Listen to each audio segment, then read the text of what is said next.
আমি আসছি বন্দর থেকে। জি, বন্দর থেকে। বন্দর থেকে এসেছেন, যে খবর পেয়ে এখানে গুপ্তধন পাওয়া গেছে, তাই না? হ্যাঁ হ্যাঁ হ্যাঁ। আপনি কোথা থেকে এসেছেন? আমার বাসা এখানে রূপালীতে। রূপালীতে? আপনি হ্যাঁ। কি গুপ্তধন দেখতে আসছেন? জি, ভাবছিলাম তো মনে হয়। আসসালামু আলাইকুম। এটা আপনার বাড়ি? জি জি। আপনি ভাঙছেন কেন এটা? যেটা পুরান বিল্ডিং, অনেক বছর আমরা কিনছি। তো আগে সরিয়ে ফেলেছেন। আপনার কথা, এই ব্যাপারে আপনার মন্তব্য কি? না এই রে যেটা গিরে কইছে এটা দিলে গুপ্তধন কি পাওয়া গেছে একটু বলেন তো। এটা আসলে কালকে রাত্রে তো এই পর্যন্ত আমরা ছিলাম এখানে। পুরাতন একটা বিল্ডিং খুঁজে নাকি গুপ্তধন পাওয়া গেছে, সেখানে কোষ্টি পাথর এমনকি মহামূল্যবান কিছু পাওয়া গেছে। তো সেটা নিয়ে অলরেডি আমি শুনতে পেলাম ভাইরাল হয়েছে, এবং দূর দূরান্ত থেকে লোকজন আসছে, আবার অফিসাররাও চলে এসেছে, সরকারি অফিসাররা। সেখানে আমি যাচ্ছি, আপনারা আমার সাথে থাকেন, দেখতে পাবেন মহামূল্যবান কি মণিমুক্তা এবং কোষ্টি পাথর পাওয়া গেল। আপনারা পরীক্ষা নিরীক্ষা করে দেখছেন, আপনারা দেখতে পাচ্ছেন।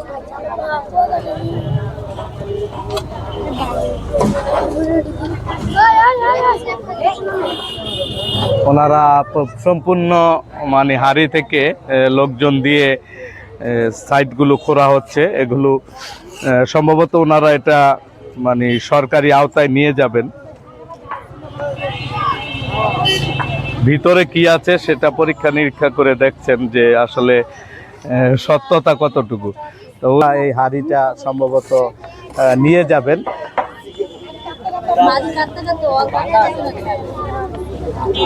অলরেডি হাড়িটা দর্শক ভেঙে গেছে, দেখেন বড় একটা, এই হাতটা সরান্ত, হাতটা একেবারে ভেঙে গেছে। আপনার হাড়ির অংশটা দেখেন, এটাকে নেওয়াটাও এখন ঝুঁকিপূর্ণ, নেওয়াটাও ঝুঁকিপূর্ণ। এটা নিতে গিয়ে আবার ভেঙে যায় কিনা এই অবস্থা হয়ে গেছে। এই যে আমাদের প্রত্নতত্ত্ব বিভাগের যিনি অফিসার সাহেব আছেন, ওনার সাথে আমি কথা বললাম, তো উনি আমাকে জানালেন যে এটা নেওয়াটাও এখন কষ্টকর হবে। তারপরে ওনারা চেষ্টা করছেন, এবং মানুষের ভিতরে যাতে জনমনে কোনো বিভ্রান্তি সৃষ্টি না হয় সেই উদ্দেশ্যে ওনারা এসেছেন, এবং এটাকে সংরক্ষণ করবেন এবং তদন্ত করে দেখছেন আসলে এখানে কিছু আছে কিনা।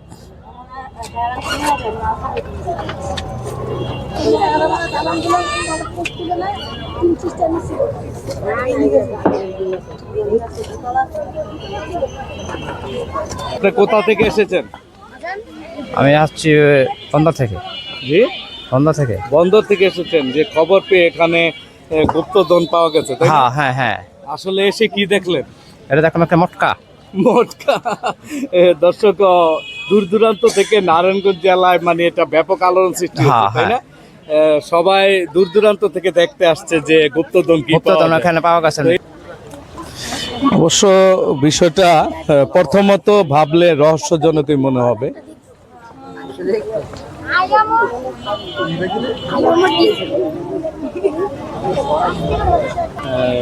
আপনি কোথা থেকে এসেছেন? আমার বাসা এখানে রূপালীতে। রূপালীতে? আপনি হ্যাঁ। কি গুপ্তধন দেখতে আসছেন? জি, ভাবছিলাম তো মনে হয় কিছু আছে, এখন দেখি নাই, কিছু না।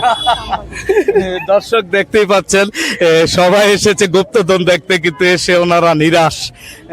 কাল থেকে তো শুনছিলেন যে অনেক কিছু বোধহয় পাওয়া গেছে, মণিমুক্তা, কোষ্টি পাথর, কিন্তু বাস্তবে কিছুই নাই। না না।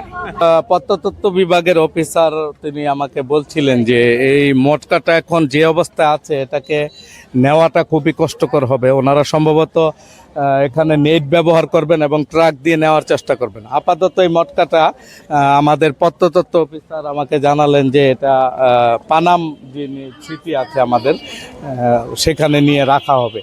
তো যাই হোক, কাজ চলছে, আপনারা দেখছেন, আপনারা বিভ্রান্ত হবেন না, আসলে এটা কিছুই নাই। ওনারা এসে তদন্ত করলেন, কিছুই নেই। হয়তো এটা দিয়ে ওনারা পুরনো আমলে পানি খেত, কিংবা ওনাদের কোনো কাপড় চোপড় কিংবা কিছু একটা রাখতো। যে গুপ্তধনটা পাওয়া গেছে সেই বাড়ির মালিকের সাথে আমি কথা বলছি, ওনার নাম হচ্ছে শিল্পী বেগম। তো আপু, আসসালামু আলাইকুম। আসসালামু আলাইকুম। এটা আপনার বাড়ি? জি জি। আপনি ভাঙছেন কেন এটা? যেটা পুরান বিল্ডিং, অনেক বছর আমরা কিনছি 2001 সালে। তো অনেক সময় আর্মি বা অনেকে এটা অবজেকশন দিয়েছে, এটা কানিশ ভেঙে পড়ে, মানুষের রাস্তার মধ্যে ইটা ভেঙে পড়ে, এই জন্য বলছে যে এটা ভাঙার জন্য। তখন আমরা বললাম যে আমাদের ভাড়াটা আমরা নিজেরা ছিলাম, পরে আমরা এখান থেকে চলে যে ভাড়া দিচ্ছি, তা এদেরও সমস্যা হইতো।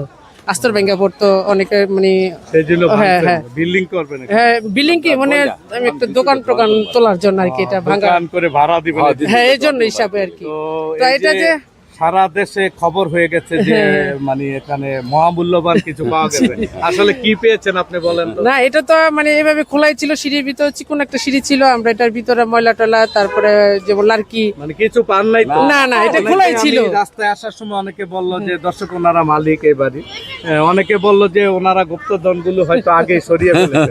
আপনার কথা এই ব্যাপারে আপনার মন্তব্য কি? না এই রে এই যেটা গিরে কইছে এটা দিলে আপনি যদি দেন এটা সোনারগাঁও এটা লয়ে যাবে আপনার এটা দিয়ে দেন। হ্যাঁ দিয়ে দেন এটা আমি আচ্ছা ঠিক আছে আমরা যেটা ভালো করে লয়ে দেন, এটা তো 5-6 মাস এটা মোট খোল হয়ে আসছে আর এটা এই বুঝে মানে আপনি তো এখান থেকে কিছু উদাও করেন না না এটা তো মোট কাটে ওই দেখতে এটা সরানে লেগে গেছে। সরিয়েছে একটা। হ্যাঁ, হ্যাঁ। আমি রাস্তা দিয়ে আসার সময় অনেকে বলল যে না, না, এটা হয়তো তো গুপ্তধন মদ- ছিল, মানে এটা তারা তো আসলে মানুষের মুখ বন্ধ করার মতো কিছু না যে একজনের তো আরেকজনের কত কিছু ওঠে এটা ব্যাপারে। তো এটা আমরা পানির নাকি সেটাও আমরা জানতাম না, এইভাবে খোলা ছিল এরকমই। তো এটা খোলার পরে এইভাবে দেখে কালকে তো এরকম ঠাটা ঠাটা একটা ভাইরালের মতো আর কি। হয়ে গেছে। হ্যাঁ এইটাই, কিন্তু এটা রাস্তায় যে ভাঙার পরে ওয়াল ছিল এটা 5 মাস আছে এমনি পড়ে ছিল। 5 মাস আর ফুল হয়ে আছে ফুল হয়ে আছে। মটকাটাই খোলা ছিল। ও খোল আছে 5 মাস। হঠাৎ করে ভাইরাল হয়ে গেছে। আরে না হঠাৎ করে একজনে কইতাছে এটা সোনারগাঁও দিলে এটা তো চিহ্ন থাকবো আর এটা হালা মোলাই দিবে আর যে কিনছে না এই যে হ্যাঁ কিনছে আর কি ব্যাংকে নিছে হ্যাঁ আর কি বুঝছেন অনেক কইতাছে যে কিনছে কইতাছে এটা হালাই দিয়ে মসজিদে দিয়ে দে না মাজার দিয়ে দে নাইলে হারবো কইতাছে হালাই দে এটা তো এই যেমন আছে ওই যে যে ভাইরাল করছে অনেক হ্যাঁ কইতাছে আমার লোক আছে সোনারগাঁও যদি এটা সোনারগাঁও আপনাকে দিয়ে থাকে আপনাকে এটা চিহ্ন থাকবো ভালো আর কি এটা দিলে আপনাকে সুন্দর নাম ইতিহাসের অংশ। ইতিহাস অংশ থাকবে আর কি হ্যাঁ হ্যাঁ ইতিহাস বাটকার আর কি মধ্যে অনেক কিছু হয়ে গেল, হয়ে আছে এতটুকু আর কিছু এইটা ঠাট্টার ভিতরে জিনিসটা হয়ে আছে আর কি দর্শক আপনারা শুনছিলেন যে বাড়ির মালিক দয় ওনার স্ত্রী আর উনি আছেন। আপনার নাম? আব্দুল হাকিম আব্দুল হাকিম ভাই। আর আপনার নাম? শিল্পী বেগম। শিল্পী বেগম। তো ওনারা বলছিলেন ওদের মুখেই শুনলেন যে আসলে গুপ্তধন কি পাওয়া গেছে। তো আসলে আপনারা বাঙালি, আমরা হুজুগে দৌড়াই, আগে বিষয়টা আপনারা জানবেন তারপরে যে কোনো জিনিস ভাইরাল করবেন। অলরেডি এটা সারা দেশে ভাইরাল হয়ে গেছে। হানিফ ভাই, আপনি তো এখানে আসলেন এবং প্রত্নতত্ত্ব অফিসারদের সাথে কাজ করছিলেন, তো এখানে গুপ্তধন কি পাওয়া গেছে একটু বলেন তো। এটা আসলে কালকে রাত্রে তো এ পর্যন্ত আমরা ছিলাম এখানে, এরকম কোনো কিছু দেখিনি। এটা যা বললো মুরব্বীরা আমারে যে এটা পানির একটা ঠিলা ছিল, এটাই বিভিন্ন কইরা সৃষ্টি কইরা ওনারা বলছে যে এটার মধ্যে কোনো খনি টনি আছে কিনা। আমরা তো এ পর্যন্ত কোনো কিছু কষ্টি পাথর টাথর পাওয়া কোনো যায়? কিছুই পাই নাই। এ পর্যন্ত কাজ চলতেছে, কাজ এখনো শেষ হয় নাই। চলমান চলমান এখন তো রয়েছে। প্রত্নতত্ত্ব অফিসাররা এসেছেন, ওনারাও পরীক্ষা নিরীক্ষা করছে। জি, সবাই পরীক্ষা করতেছে, তারপরে আমরা চেষ্টা করতেছি যে এটার মধ্যে কিছু পাই কিনা। মানুষের কথা যেহেতু বলছে ওটা কি গুজব নাকি কতটুকু সত্য কতটুকু মিথ্যা, এটা আমরা যাচাই করার জন্য চেষ্টা করতেছি। প্রত্নতত্ত্ব অফিসার মোহাম্মদ তানজিলুর রহমান, দেখেন ওই যে ছাতা নিয়ে দাঁড়িয়ে আছেন, উনি বিষয়টা পরীক্ষা নিরীক্ষা করে দেখছেন যে আসলে কষ্টি পাথর কিংবা আপনাদের যেই মানে চিন্তাধারা যেটা ভাইরাল হয়ে গেছে অলরেডি যে কিছু একটা আছে, সেটা পরীক্ষা নিরীক্ষা করছেন। আমি আসার সময় শুনলাম যে এখানে কষ্টি পাথর নানান ধরনের অনেক দামি কিছু পাওয়া গেছে, এরকম জিনিস ভাইরাল হচ্ছে। তো আপনার এখানে দর্শকদের কি বলবেন যে আসলে গুজবে কান দেওয়া কি ঠিক কিনা? এটা সম্পূর্ণ গুজব কথাবার্তি, বুঝছেন? এগুলো গুজব কথাবার্তি। আসলে ভবনটা ছিল একতলা ভবনটা যখন ছিল তখন এই মুটকিটা যে পানি খাওয়ার জন্য তারা ব্যবস্থা করে রাখছিল আগের দিনে। রাখার পরবর্তীতে যখন দোতলা বিল্ডিং করছে তখন এটা বদ্ধ করে দিয়া দোতলা টাঙ্কি করেছে তারা। এটা আসলে পানি খাওয়ার টাঙ্কি। না না না না না। আপনি বলার দরকার না, আপনি বলবেন যে ওদের সাথে কথা বলে জানা গেছে যে এটাতে আমি নিজেও যা দেখলাম যে এটা খুবই প্রায় অনেক অংশে ফাটল আছে, এটা তোলাটা অনেক ঝুঁকিপূর্ণ। ওনারা সর্বোচ্চ চেষ্টা করতেছেন যাতে এটা যাতে ভেঙে না যায়, তারপরে যদি ভেঙে যায় কিছু করার কিছু নাই।